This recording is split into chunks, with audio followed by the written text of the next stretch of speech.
Kabanata 1371. Well, maaari siyang mamatay. Si Daisy ay isang napaka-inosente na babae at sa wakas ay nahulog na siya sa isang lalaki pagkatapos ng 20 taon. Kung alam niyang may asawa na si Thomas, malulungkot siya. Hindi. Hindi mo pwedeng sabihin sa kanya. At least, hindi mo pwedeng sabihin sa kanya sa ngayon. Ayaw ni Dylan na nakikitang umiiyak at nagmumukhang malungkot ang kanyang kapatid sa bahay araw-araw.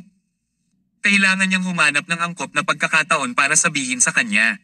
Kaya, mas mabuting ilihim na lang ito ngayon. Nang may hatid na ang sasakyan sa villa, naglakad ang security guard at sinuri ang sitwasyon. Nang ibaba ni Dylan ang bintana at ipinakita ang mukha ay agad siyang sinaludo ng security guard. Magandang umaga, Mr. Martin. Nakauwi na ba ang kapatid ko? Oo. Tinapakan ni Dylan ang accelerator at nagmaneho siya papunta sa courtyard bago niya ihinto ang sasakyan. Sunod-sunod na bumaba ng sasakyan ang tatlo bago sila naglakad papunta sa bahay. Pinuksan ng kasambahay ang pinto at sinalubong sila. Pagpasok pa lang nila sa lobby ay naamoy nila ang nakakapreskong pabango. Ang bahay ay nalinis ng mabuti at ang lupa ay walang bitik na parang nasa isang wonderland. Nakaramdam ng selos si Dylan. Bakit hindi ako nagkaroon ng ganoong pagtrato nang ako ay dumating? Darn it! Ang pamilya ay palaging mas mababa sa pagmamahal. Nahuhulog talaga ang aking kapatid na babaeng ito kay Thomas. Daisy, nandito si Thomas. Dapat gumising ka na, sigaw ni Dylan. Pagkatapos, nakarinig sila ng ilang yabag. Napatingin ang lahat sa direksyon kung saan nanggaling ang mga yabag. Isang kaibig-ibig na batang babae na nakasuot ng pink at puting damit na prinsesa na may rosette sa kanyang dibdib. Isang pares ng kristal na mataas na tako at purong puting medyas na lumabas mula sa hagdan. Kamukha ni Daisy si Snow White na lumabas sa fairy tale ngayon. Maputi ang balat niya at maganda siya. Ang matubig niyang malalaking mata ay kumikislap na parang mga bituin na kumikislap sa kalangitan sa gabi. Ang kanyang pink at malambot na labi ay parang hinahalikan ng peach petals. Mukha siyang cute, energetic, playful, at youthful. Hindi siya mukhang isang batang babae na nag-e-exist sa totoong buhay, ngunit siya ay mukhang isang cute na babae na nagmula sa mundo ng comics. Siya ay kaakit-akit. Ano ba naman? Mas nakaramdam ng inggit si Dylan ngayon. Hindi pa niya nakita ang kanyang kapatid na nagbibihis ng ganito. Espesyal na idinisenyo ang kanyang outfit, accessories, at makeup. Mukhang hindi niya ito magagawa ng wala pang 2 oras. Palaging sinasabi ng mga tao na ang mga babae ay magbibigay sa kanilang sarili ng pagbabago para sa mga lalaking nagustuhan nila. Makikita sa hitsura ni Daisy kung gaano siya nahulog kay Thomas. Daisy, ang ganda mo talaga ngayon. Sa sinabi ni Dylan ay puno ng selos ang tono niya. Puno siya ng inggit ng mga sandaling iyon. Gayunpaman, nahihiyang ibinaba ni Daisy ang kanyang ulo bago siya bahagyang tumangala para palihim na tumingin kay Thomas. Gusto niyang makita kung nakatingin sa kanya si Thomas. Nakatingin ba siya sa kanya? Tumingin ba siya sa kanya? Nakatitig sa kanya? Nang malinaw na nakita ni Daisy na nakatitig si Thomas sa kanya, agad siyang ngumisi at nakaramdam siya ng labis na kasiyahan. Siya ay cute at kaakit-akit tulad ng isang namumulaklak na bulaklak. Ang sitwasyon ay tumagal ng halos 5 minuto at si Dylan ay nakaramdam ng labis na selos. Mabilis niyang iniba ang usapan. Sige, huwag na tayong magtagal dito. Umupo tayo at mabilis na pag-usapan ang pangunahing bagay. Pagkatapos, pinalibutan ng lahat ang tea table at umupo sa couch. Nang handang sabihin ni Daisy ang mga salitang iyon na itinuro ni Laura, may nangyaring hindi inaasahan. Nagmamadaling pumasok ang kasambahay at sinabing, "Nako, isang sulat na naman ang inihatid dito." Nasira agad ang magandang kalooban ni Daisy. Noong una ay gusto niyang kausapin ng kaunti si Thomas para gumaan ang kapaligiran, ngunit nagkataon na nagpadala ng liham ang freaking pervert sa oras na ito. Darn it, ano ba naman? Tumayo si Thomas at kinuha ang sulat bago niya ito binuksan at inilagay sa tea table. Nakatuon ang lahat sa sulat at agad na naging tense at seryoso ang kapaligiran. Pagkatapos ng lahat, nag-aalala sina Thomas, Iris, at Dylan sa kaligtasan ni Daisy. Tanging si Daisy lang ang nagpout at nakaramdam ng sama ng loob. Sa kasong ito, lahat ng kanyang mga plano ay nasira. Baka wala na siyang pagkakataong sabihin ang mga katagang matagal niyang inihanda kagabi. Pagkatapos ng lahat sa sitwasyong ito, kung sinabi niya ang anumang bagay na clingy, ito ay magiging ganap na hindi naaangkop. Hindi nito mapapasaya si Thomas, sa halip, masusuklam si Thomas sa kanya, tama ba? Ga. Napabuntong hininga si Daisy. Pilit niyang hinaila ang sarili bago ngumiti ng mahina at nagtanong, Mr. Mayo, ano ang nakasulat sa sulat? Ito ang unang sinabi ni Daisy kay Thomas ngayon. Ibang-iba ito sa inihanda niyang sasabihin. Bahagyang umiling si Thomas, kinuha ang sulat at ipinasa kay Daisy. Nakakabaliw na ang pervert na yan. Tinusubukan niyang saktan ka nitong mga nakaraang araw. Magkaroon ka ng kamalayan sa iyong kaligtasan sa mga susunod na araw. Walang pakialam niyang sabi. Kabanata 1372. Nagulat si Daisy. Napakaseryoso ba ng usapin? Mabilis niyang kinuha ang sulat at binasa. May nakasulat na pangungusap. Mahal na Daisy, mahal na mahal kita. Ikaw at ako ay magiging isa sa nagninangas na apoy. Ang pangungusap sa sulat ay nagpapahiwatig na gusto niyang masunog hanggang mamatay kasama si Daisy. Ibig sabihin, hindi na napigilan ng pervert ang sarili. Hanggat may angkop na pagkakataon, sasaktan niya si Daisy. Ito ay nagiging mas mapanganib. Sa oras na ito, sa wakas ay napagtanto ni Daisy na may darating na panganib. Mukha siyang nataranta habang nakatingin sa ibang tao na parang takot na takot. Mahina niyang tinanong, kaya? So, ano ang dapat kong gawin ngayon? Mahinahong sinabi ni Thomas, huwag kang pumunta kahit saan. Manatili ka lang sa bahay hanggang sa mahuli ang pervert. Hindi ba tulad ng pagiging isang bilanggo? Ang pagiging isang bilanggo ay mas mabuti kaysa sa pagkawala ng iyong buhay. Kung sasabihin iyon ng ibang tao, galit na ibinaba ni Daisy ang manggas at umalis. Pero, si Thomas ang nagsabi niyan, kaya hindi siya mapabulaanan ni Daisy. Pagkos, para siyang bata na pinagalitan. She just pouted at masunurin na umupo doon. Lihim na hinangaan ni Dylan si Thomas. Tanging si Thomas lamang ang nakapagpaupo sa kanyang kapatid na masunurin ng hindi nagpapasinungaling. Maging ang kanyang ama at hindi niya ito magagawa. Pero, sabik na sabi ni Daisy, kaya kong tiisin ang ibang mga bagay, ngunit hindi ko kayang tiisin ang isang bagay lamang.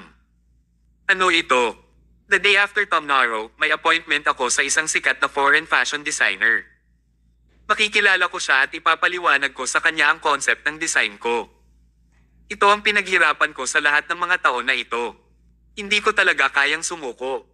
Matutupad na ang pangarap niya, kaya nahirapan siyang sumuko. Nag-isip sandali si Thomas bago siya tumango. Okay, basta't sigurado ang iyong kaligtasan, makakadalo ka sa pulong kinabukasan. Talaga, tuwang-tuwa si Daisy. Gayunpaman, sinabi ni Dylan, kahit na makadalo ka, kailangan mong tapusin ito sa pinakamaikling oras at bumalik sa bahay. Samantala, hihingi ako ng tulong sa pulis para mahuli ang pervert na ito sa lalong madaling panahon. Matagal pa nilang napag-usapan ito bago naisipan ni Aris at Dylan na umalis ng bahay. Si Thomas na lang ang natira para mag-alaga kay Daisy. Ayon sa kahilingan ni Arthur, kailangan ni Thomas na bantayan si Daisy sa loob ng 24 na oras sa darating na panahon. Nang maisip ni Daisy na makakasama niya si Thomas kahit mag-shower at magpunta sa banyo, nakaramdam siya ng hiya at saya. Oh, Ginoong Mayo, nauuhaw ka ba? Ipagtitimpla kita ng kape. Noon lang naalala ni Daisy na ipagtimpla iyon ng kape para kay Thomas. Kung wala siyang gagawin ngayon, sayang ang effort niya kagabi. Opo, salamat, hindi siya tinanggihan ni Thomas. Kaya naman, masayang nagtimpla ng kape si Daisy para kay Thomas. Ginawa pa niya ito sa harap niya. Pagkatapos niyang magtimpla ng kape, personal niyang inihain ang kape kay Thomas. Pakitikman mo. Salamat. Kinuha ni Thomas ang tasa at hinaipan ito. Matagal niyang tinitigan ang kape at nagtanong siya sa casual na paraan bago niya ito ininom, Miss Martin, saan mo nakuha itong kape? Sagot ni Daisy, ibinigay ito sa akin ng isang kaibigan. Sabi niya napakasarap. O, kung gayon kailangan kong subukan ito. Kinuha ni Thomas ang tasa at uminom. Medyo masarap ang lasa. Talaga, nang makita ni Daisy na nasisiyahan si Thomas, medyo natuwa rin siya, gumawa rin siya ng isang tasa at ininom niya ito. Napakasarap talaga. Nagkwekwentuhan silang dalawa habang umiinom ng kape. Walang lakas ng loob si Daisy na isipin ang sitwasyong ito noong nakaraan. Akala niya noon ay hindi na siya magkakaroon ng pagkakataong makilala si Thomas. Pero, sinong makakaalam na makakaupo sila at makakainom ng kape? Salamat, Panginoon. Kabanata 1373. Bakit? Nakaramdam siya ng kaunti. Inaantok. Nakaramdam ng antok si Daisy sa hindi malamang dahilan. Marahil ay dahil halos buong gabi siyang nagpuyat kahapon. Sa sandaling iyon, nakaramdam siya ng sobrang antok at hindi niya maimulat ang kanyang mga mata. Darn it, Mr. Mayo, sa wakas. Bakit ako inaantok? Nakakahiya naman. Gusto man ni Daisy na manatiling gising, hindi niya alam kung bakit nakapikit ang kanyang mga mata at hindi niya maimulat ang kanyang mga mata. Sa huli, nahiga na lang si Daisy sa couch at nakatulog. Miss Martin. Tinawag ni Thomas si Daisy. Tapos, naramdaman din niyang pumikit ang mga mata niya at antok na siya. Bakit parang inaantok na ako? Masyado ba akong pagod kamakailan? Kinusat ni Thomas ang kanyang mga mata at pinilit ang kanyang sarili na manatiling gising, ngunit halos 5 minuto lang siyang nakaligtas. Sa huli, sumandal siya sa couch at nakatulog din. Sabay na nakatulog sina Daisy at Thomas sa couch. Sa sulok ng hagdanan sa ikalawang palapag, lumabas si Laura na kanina pa nakikinig. Tinitigan niya si Thomas sa sopa at puno ng galit ang kanyang mga mata. Pinatay ng lalaking ito ang kanyang ninong at kinakapatid na kapatid. Kailangan niyang maghayganti. Daisy, sorry na ginamit kita, pero kailangan kong gawin ito. Ginagawa ko rin ito para sa iyo. Ang isang basurang tulad ni Thomas ay hindi katumbas ng iyong katapatan. Marahang bumaba ng hagdan si Laura at lumapit sa couch. Tinaman niya ng tingin si Thomas habang tahimik niyang inilabas ang dagger na inihanda niya. Thomas Mayo, pinapatay na kita ngayon. Kasabay nito, sumakay si Aris sa kotse ni Dylan sa harap ng villa. Tumingin si Dylan sa villa bago niya sinabi kay Aris, maasahan ba ang commander mo? Napangiti si Aris. Kung ang commander ay hindi maaasahan, walang iba. Haha, sobrang pinagyayabang mo siya. Sana hindi lang ito pagmamayabang. Nagbukas ng isa pang paksa si Dylan at nagtanong, Oy, sa tingin mo ba magugustuhan ni Thomas ang kapatid ko? Matapat na sagot ni Aris, please rest assured about this. Isang babae lang ang mahal ng aming commander at iyon ang asawa niya. Ang ate mo ay hindi magugustuhan ng aming commander, mangyaring huwag mag-alala. Haha, ito ang pinaka nakakabahala. Actually, nakilala rin ni Dylan si Thomas pagkatapos nilang magkaayos nitong mga araw na ito. Speaking of ability, siguradong mas magaling si Thomas kaysa kay Dylan. Kung ang kapatid niya ay ikinasal sa isang lalaking tulad nito, kumbinsido si Dylan. Pero ngayon, nang maisip niyang may asawa na si Thomas at may anak, nag-alala at nalungkot siya para sa kanyang kapatid. Ngumisi si Aris at nagtanong, Mr. Martin, bakit parang galit na galit ka? Gusto mo ba talagang maging bayaw ang aming commander?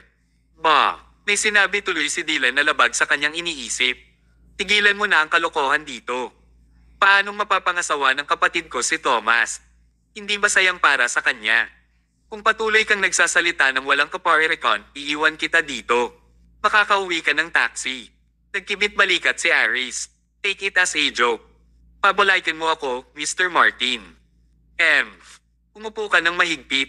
Pinaandar ni Dylan ang makina at pinaandar ito, ngunit talagang nag-aalala pa rin siya. Nag-aalala siya kung paano haharapin ni Daisy ang relasyong ito. Kabanata 1374. Sa lobby, huminga ng malalim si Laura.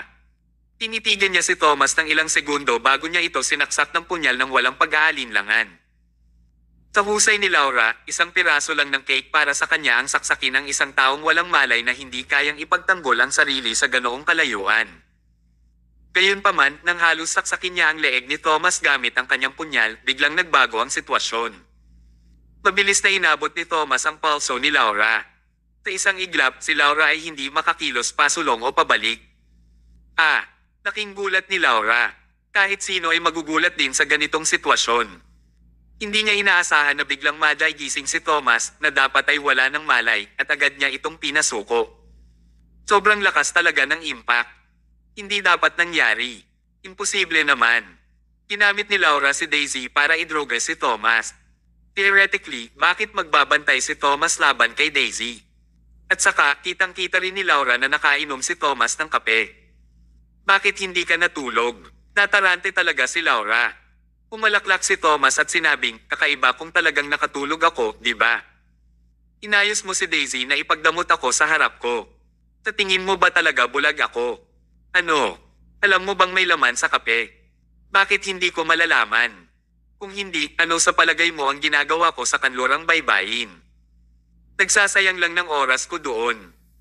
Makakaharap ni Thomas ang mga katulad na sitwasyon araw-araw kapag nakikipaglaban siya sa digmaan sa kanlurang baybayin. Nakaranas siya ng hindi mabilang na uri ng lason. Ang lansihin ng paghahalo ng gamot sa kape ay itinuturing na napakababa at maliit. Nang ilagay pa ang droga sa harap ni Thomas, ito pa ang pinakawalang isip. Ngunit, malinaw na uminom ka ng gamot. Nakalimutan mo bang doktor ako? Walang pakialam na tanong ni Thomas. Kung hindi ko kayang harapin ang maliit na gamot na ito, hindi ko na kailangan pang magtrabaho. Huminto muna siya saglit bago siya nagpatuloy sa pagsasabi, nagtataka lang ako kung bakit nagkaroon ng ganoong droga si Daisy since she's such an innocent and kind girl. Hindi niya ako sasaktan ng gamot na ito. Dapat may nagturo sa kanya. Kaya, sumama ako sa Agos para ipakita ka ng mag-isa. Si Laura ay nalinlang na naman ni Thomas. Hindi niya maalala kung ilang beses na siyang niloko. Sa tuwing may gagawin siya, ilalagay siya ni Thomas sa kanyang lugar. Darn it! Gustong ko mawala ni Laura sa pagkakahawak niya, pero paano niya nagawa iyon? Ang pagkakahawak ni Thomas ay kasing lakas ng kuko ng tigre. Sa sandaling hinawakan niya ang iyong kamay, hindi ka makakatakas, maliban kung pinutol mo ang iyong kamay.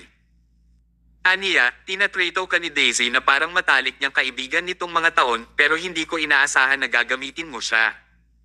Laura, hindi mo ba iniisip na malalayo kung gagawin mo ito? Gaano kalungkot si Daisy kung malaman niya ito? Malungkot, masyadong malayo. Tumawa si Laura. Ito ay mas mababa kaysa sa ginawa mo. Hindi ito kasing lungkot ng ginawa mo sa akin. Pinatay mo ang kapatid kong si Wise at pinatay mo ang aking ninong. Paano ako hindi makakahanap ng hustisya para sa dalawang awayan ng dugo na ito? Ha? Kumunat ang noo ni Thomas. Relate talaga sa akin si Wise. Ngunit, sa totoo lang, si Wise ang nakaramdam ng sobrang galit at karapat-dapat siya. Pinoprotektahan ko lang ang sarili ko.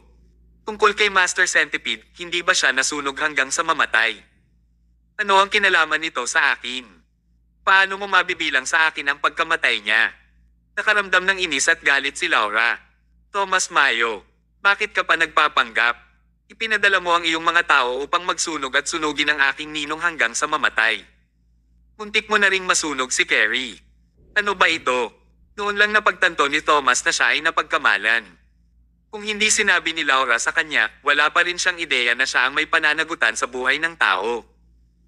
Sumagot si Thomas, pumayag si Master Centipede na ilipat ang pivot technology palayo sa Central City noong panahong iyon at hindi na siya nagdulot ng panganib sa akin. Kaya, bakit ko pa papatayin ang isang tao na hindi mapanganib sa akin? Medyo may sense ang sinabi niya. Mahigit isang beses ding tinanong ni Laura ang sarili. Ngunit, sinabi ni Carrie na ito ay ginawa ni Thomas. May mali ba? Thomas, itigil mo na ang pagpapanggap. Hindi ka man lang umamin sa mga ginawa mo. Sabi ni Thomas, kung ginawa ko, aaminin ko. Ngunit kung hindi ko ito ginawa, bakit ko ito aaminin? Laura, may sama ng loob ako kay Master Centipede. Pero simula nung sinabi niyang gusto na niyang umalis, wala na yung conflict sa pagitan namin. Kinailangan ko lang na tahimik na panoorin ang pag-alis mo. Bakit kailangan kong gawin ito para malagay ako sa gulo? Tsaka Laura, natanong mo na ba sa pulis ang totoong pagkamatay ng ninong mo? Sigurado ka bang pinatay ko siya? Nasaan ang ebidensya? Hindi nakaimik si Laura. Nakinig din siya sa one-sided story mula kay Carrie. Sa totoo lang, hindi siya nagtanong ng detalyado tungkol sa pagkamatay ni Master Centipede. Sa lahat ng mga oras na ito, si Carrie, ang kanyang nakatatandang kapatid, ang taong nakipag-ugnayan sa pulisya. Hindi sa walang isip si Laura. Habang iniisip niya, mas nararamdaman niyang may mali. Gaya ng sinabi ni Thomas, wala siyang intensyon na patayin si Master Centipede. Pinitawan ni Thomas ang kanyang mga kamay at walang pakialam na sinabi. Kaya, sa tingin ko, mas mabuting imbestigahan mo ang pangyayari at hindi pa huli ang lahat kung gusto mo akong patayin sa oras na iyon. Mas mabuting itanong mo sa pulis kung kamusta ang pagkamatay ng iyong ninong. Kung wala kang channel, may kilala akong ilang pulis, kaya maaari kong tanungin sila para sa iyo. Ano sa tingin mo? Haha, hindi na kailangan. Hindi ako magtitiwala sa sinabi mo. Inilayo ni Laura ang kanyang punyal. Thomas Mayo, bubuhayin pa kita ng ilang araw. Pagkatapos kong malaman ang dahilan ng pagkamatay ng aking ninong, pupunta ako at aayusin ang account sa iyo. Pumalaklak si Thomas. Sa tingin ko hindi ka pupunta para ayusin ang account sa akin sa oras na iyon. Dahil ang pagkamatay ni Master Centipede ay talagang walang kinalaman sa akin. Kamag-anak ka man o hindi, malalaman ko ito pagkatapos ng aking pagsisiyasat. Tumalikod na si Laura at umalis. Paglakad niya papunta sa pinto, tumalikod siya at sinulyapan si Daisy na mahimbing na natutulog. Huwag mong sasabihin kay Daisy ang tungkol dito. Kabanata 1375. Tumango si Thomas. Huwag kang mag-alala, hindi mo kailangang sabihin iyon. Alam ko rin ang gagawin. She's eyed by a pervert now, kaya bad mood na siya.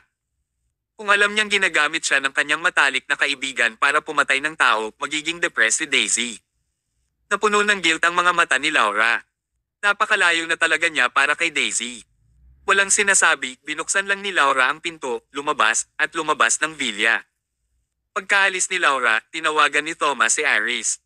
Hello, Commander, paano kita matutulungan? Iris, tulungan mo akong imbestigahan ang pagkamatay ni Master Centipede. Master Centipede, hindi ba siya nasunog hanggang sa mamatay? Maaaring iba ang dahilan. Pumunta sa istasyon ng pulisya at alamin kung bakit namatay si Master Centipede. Ibalik mo sa akin ang impormasyon.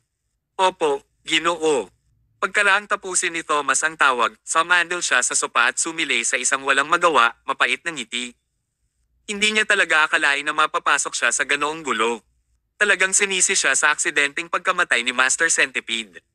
Sa pagsasalita, nang masunog si Master Centipede hanggang sa mamatay, nakita ito ni Thomas na kakaiba. Napaka-abnormal ng kanyang pagkamatay. Sa katunayan, kung titingnan ang kasalukuyang sitwasyon, kailangang may mali sa pagkamatay ni Master Centipede. Sino ang pumatay sa kanya?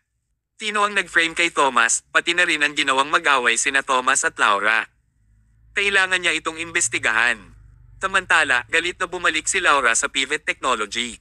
Pagkapasok niya sa opisina ay nakita niya si Carrie na nakaupo sa loob. Laura, saan ka galing? Nakita kong tinawagan mo ako, ngunit hindi ako sumasagot, kaya tinawag kita pabalik ng 100 beses. Ngunit, naka-shutdown ang iyong telepono. Nag-aalala na ako. Balisa talaga si Carrie. Pumunta siya sa pamilya Gomez at nawala si Laura nang siya ay bumalik. Natakot siya kaya nagpadala siya ng mga tao para hanapin siya kung saan-saan. Umupo si Laura. Pinisita ko ang pamilya Martin. Ang pamilya Martin. Don't worry, kakakilala ko lang kay Daisy. Oh, napabuntong hininga si Carrie. Alam niyang close na close si Daisy kay Laura kaya lagi silang nagkikita kahit magkaaway sila ngayon. Okay lang kung magkita kayo ni Daisy. Huwag lang biglaang mawala. Sobrang nag-aalala ako sa'yo. Medyo malabo ang sinabi niya. Ngunit, hindi ito naintindihan ni Laura. Instead, she directly asked, Carrie, gusto kitang tanungin. Si Godfather ba talaga ay pinatay ni Thomas? Pumalakpak. Nagulat si Carrie. Bakit bigla niyang nasabi ang tanong na iyon? Sinabi ba talaga ni Master Centipede sa kanyang panaginip? Palihim na sinulyapan ni Carrie ang larawan ni Master Centipede bago niya dumilim ang kanyang mukha at sinabing, paano ito mali? Si Thomas Mayo the Jerk ang pumatay sa ating ninong. Ngunit, natarante si Laura nang sabihin niya, pumayag na ang ninong na umalis sa Central City at hindi dapat magkaroon ng alitan sa pagitan natin kay Thomas. Kailangan lang niyang maghintay na makaalis tayo. Bakit kailangan niyang gawin itong dagdag na hakbang para problemayan ang sarili niya? Kumunat ang noo ni Carrie. May mali. Pumunta si Laura sa pamilya Martin. Pero bakit parang nagbago siya?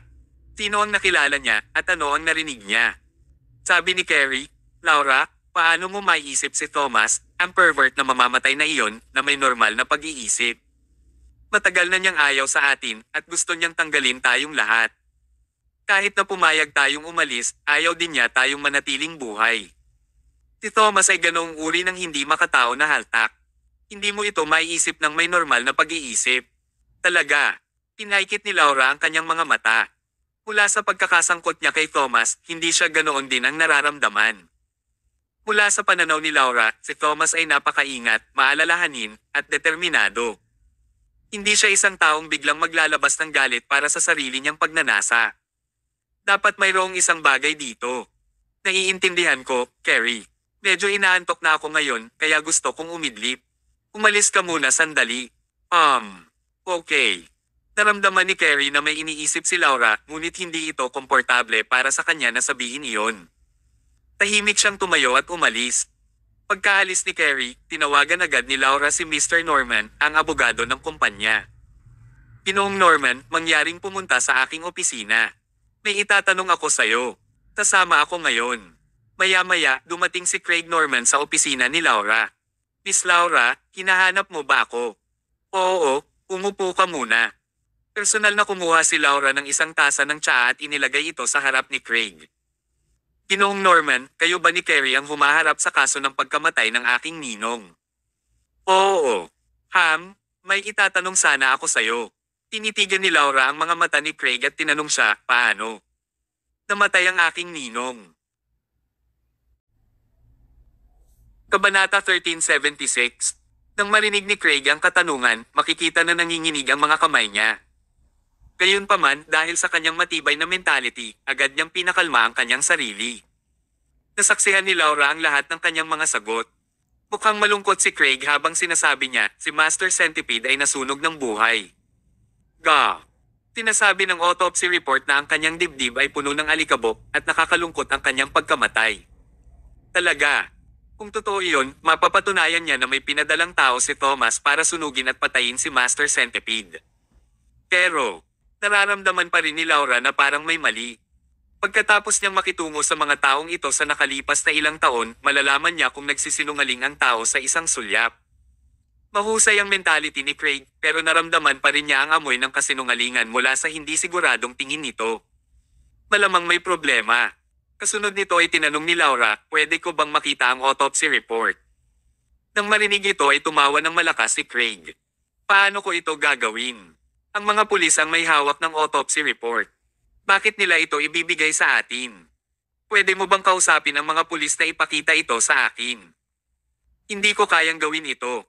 Hindi ba talaga niya kayang gawin? Ang pagtingin sa autopsy report ang tatawid sa linya. Batay sa network at pamamaraan ni Craig sa industriya, paanong hindi niya gagawin ang maliit na bagay na iyon? Habang pinapakita niya ang ganitong attitude, mas nararamdaman ni Laura na may problema. Tumanggo si Laura sa kanya sinabi, sige, naiintindihan ko. Pabalik na nagtanong si Craig sa kanya, Miss Laura, bakit bigla kang nagtanong tungkol sa dahilan ng pagkamatay ni Master Centipede? Nabanggit ba ito ng ibang tao sa'yo? Hindi naman.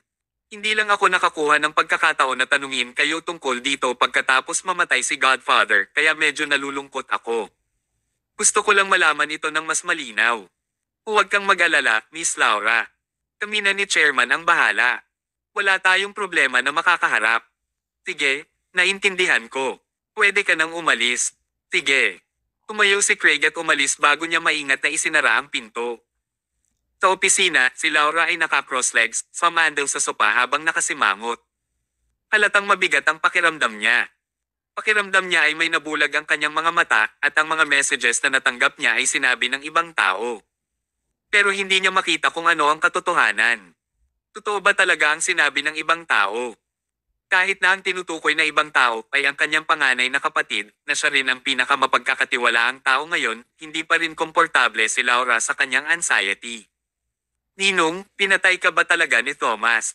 Tiningnan ni Laura ang larawan ni Master Centipede at lumalim ang kanyang pag-iisip. Samantala, pagkaalis ni Craig, pumunta agad siya sa opisina ni Carrie at sinabi niya kay Carrie ang lahat ng nangyari kanina lang.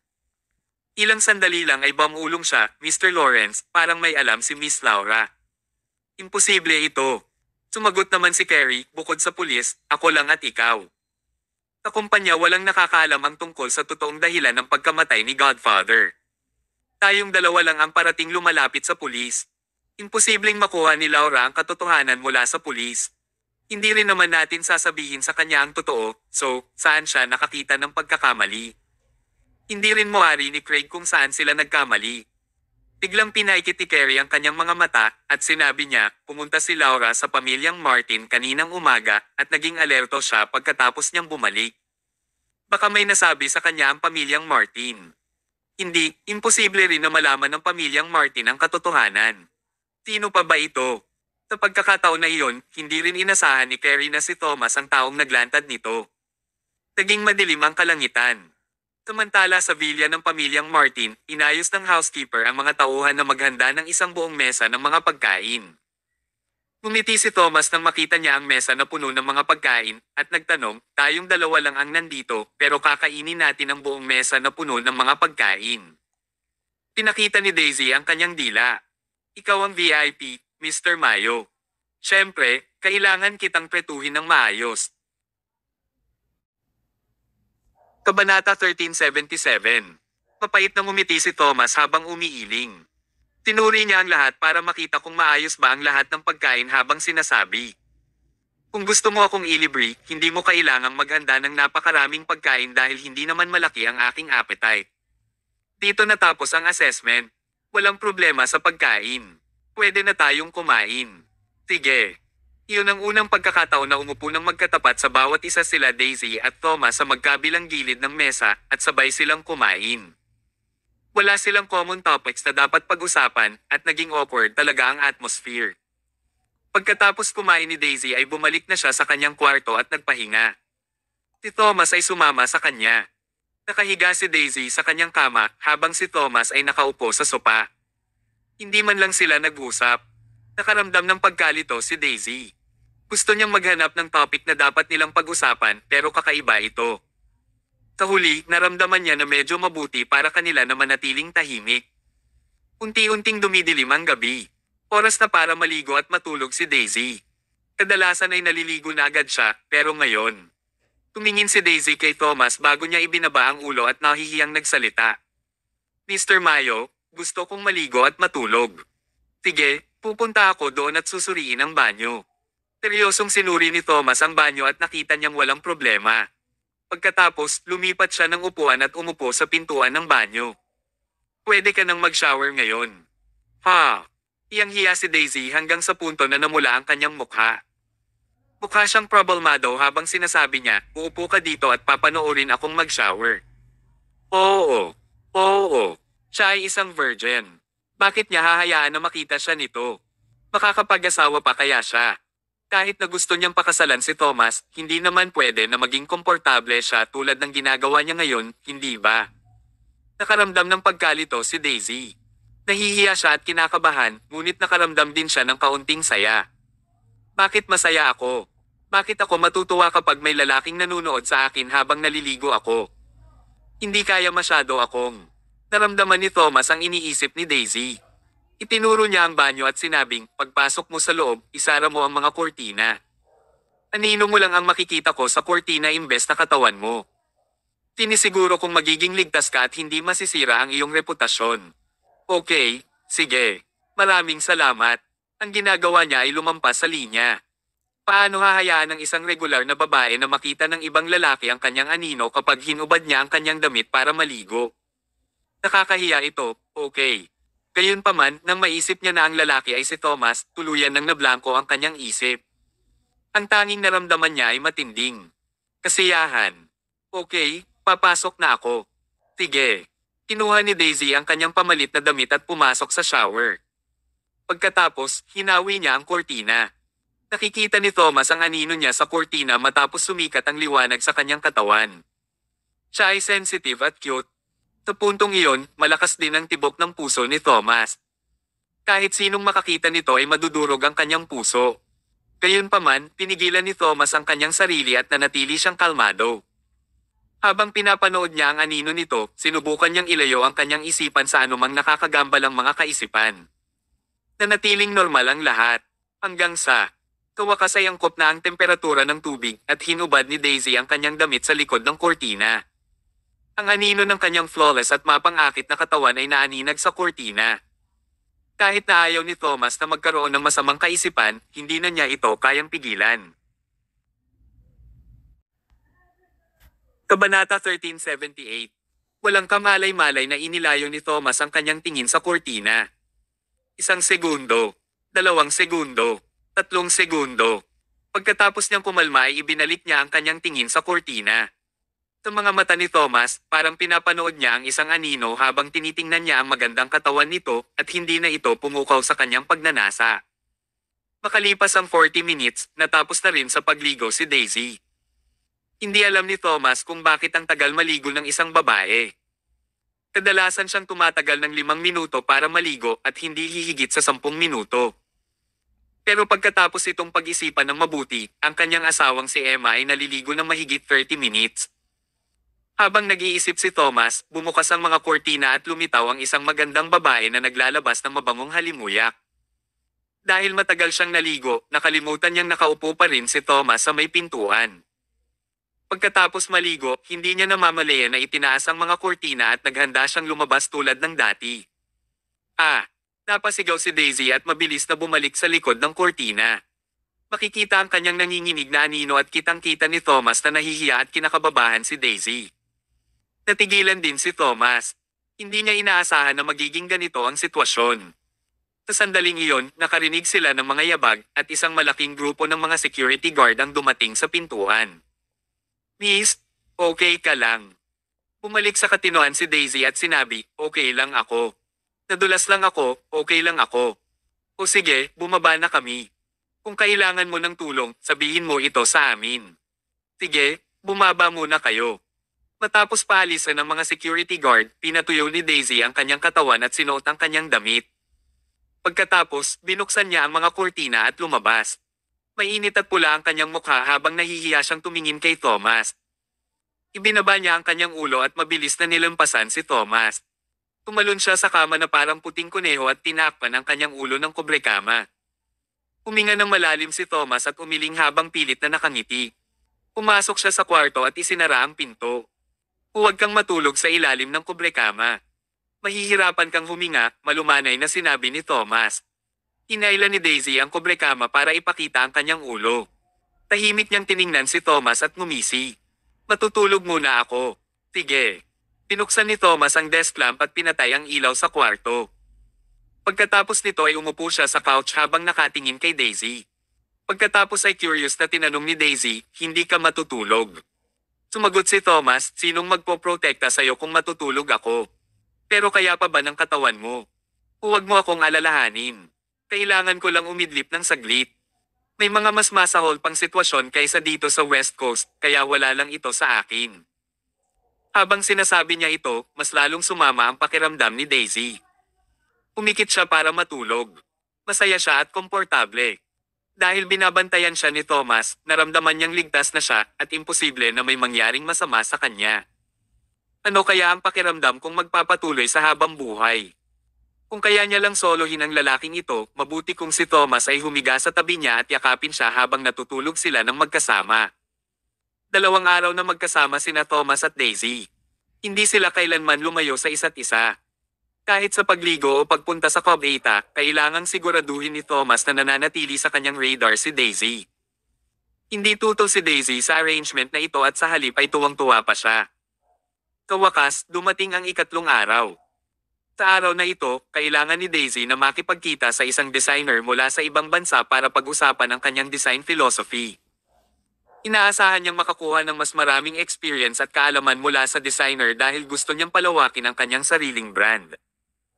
Tinamahan ni Thomas si Daisy hanggang sa makarating sila sa kumpanya gamit ang isang eksklusibong Rolls-Royce. Ang lugar kung saan gaganapin ang meeting ay sumailalim sa comprehensive monitoring at security sweeps. Walang mga outsiders ang pinayagang pumasok. Maging ang mga matataas na empleyado at ang kanilang mga kakilala ay sinuri para tingnan kung meron silang mapanganib na bagay na dala.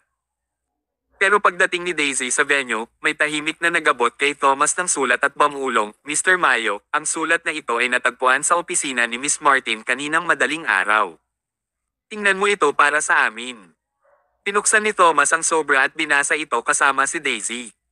Nakita nila ang ilang pangungusap na nakasulat, "Daisy, ngayon ang araw kung saan magkasama tayong dalawa. Gusto kong maging apoy kapag kasama na kita. Ang ating mga buhay at kaluluwa ay magkakaisa at hindi kailanman maghihiwalay magpakailanman." Nagbago ang itsura ni Daisy. Base sa nilalaman ng sulat, handa siyang patayin ng perwisyong kriminal. At malamang napapatayin niya siya nito sa pamamagitan ng pagsunog sa kanya. Agad namang nag-abiso si Thomas sa kanyang mga tauhan na maghanda ng mga kagamitan sa paglaban sa sunog. Tinuri ng mga bumbero sa buong gusali at ang gusali ay sinusubaybayan sa lahat ng direksyon.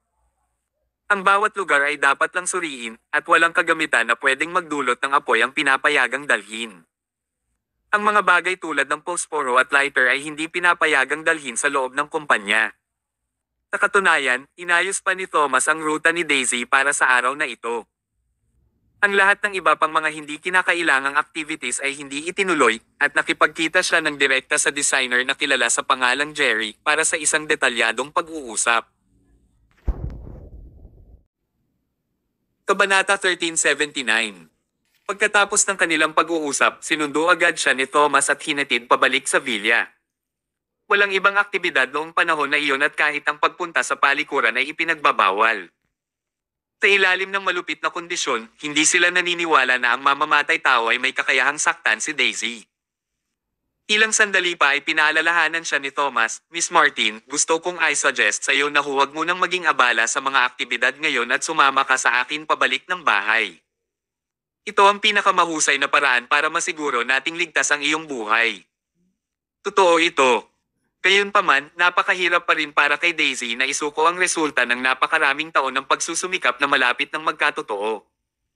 Kailangan ko talagang makausap si Mr. Jerry. Sige. Hindi siya pinilit ni Thomas at sa halip ay pinaalalahanan lamang siya, 20 minutes lang ang meron ka. Gawin mong simple ang pag-uusap nyo. Pag-usapan ng mga pangunahing punto at huwag masyadong magdaldalan. Naiintindihan ko. Pagkatapos, personal na pinapasok ni Thomas si Daisy sa kumpanya at naglakad patungo sa stage sa pamamagitan ng red carpet.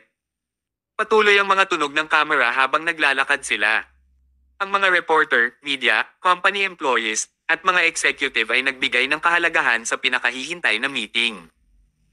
Ang pagpapabuti ng brand at kung ito ay makakakuha ng international fame ay nakasalalay sa resulta ng pag-uusap ni na Daisy at Jerry. Alam ng kahit sino dito na si Mr. Jerry ay isang napakahigpit. Marami na siyang tinanggihan na designer dati.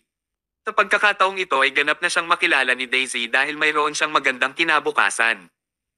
Napakataas ng kanyang talento sa disenyo. Gusto niya talagang makilala si Daisy at marinig ang mga opinyon nito.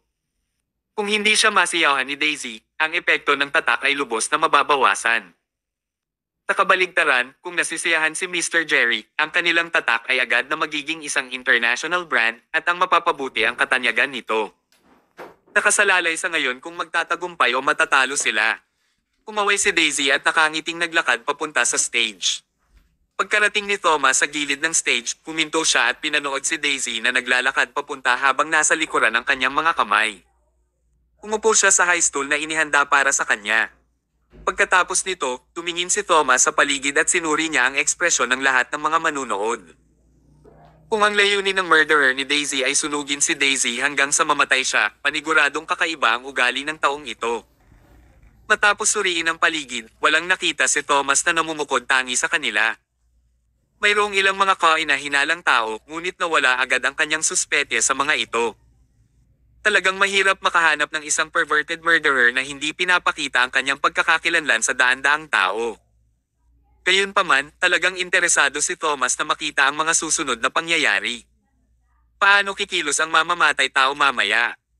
Mayroong 12 ng mga security guard sa event at ang buong gusali ay binabantayan.